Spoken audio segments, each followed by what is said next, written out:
Dining space वास्तुशास्त्राप्रमाणे म्हणजे पश्चिम, दक्षिण, नैऋत्य, पूर्व, आग्नेय या दिशांमध्ये असेल तर उत्तम. पण समजा नसेल तर काही टेन्शन घेऊ नका, कारण डायनिंग स्पेस हे निगेटिव्ह एनर्जीचं स्थान नाही. माझं स्पष्ट मत विचाराल तर डायनिंग स्पेस कुठे आहे हा मुद्दा गौण असून तिथलं वातावरण म्हणजे ॲम्बियन्स कसं आहे ते जास्त महत्त्वाचं. हिंदू संस्कृती अन्नप्राशन हे यज्ञकर्म मानते.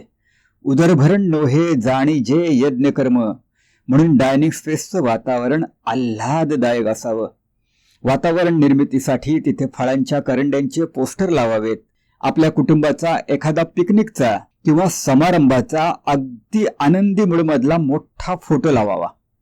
पूर्वी ताटाभोवती रांगोळी काढत आणि समोर उदबत्ती लावत वातावरण प्रसन्न करणं हा त्यामागचा उद्देश. काय हरकत आहे ती प्रथा पुन्हा जिवंत करायला? भोजन करताना चारही दिशांमध्ये तोंड केलं तरी चालतं. या संदर्भात जेवणाचे वास्तुनियम हा लॉंग व्हिडिओ चॅनलवर आहे, तो अवश्य बघावा.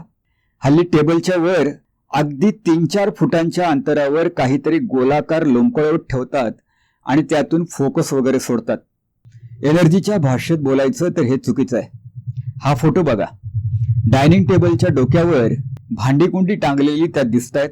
डिझाईन म्हणून ही रचना सुंदर असली तरी शारची म्हणजे निगेटिव्ह एनर्जी तयार करते. अभिनव डिझाईन्सच्या आहारी जाऊन कुणी ऊर्जेचं संवहन बिघडवू नये हे बरं. राधे राधे.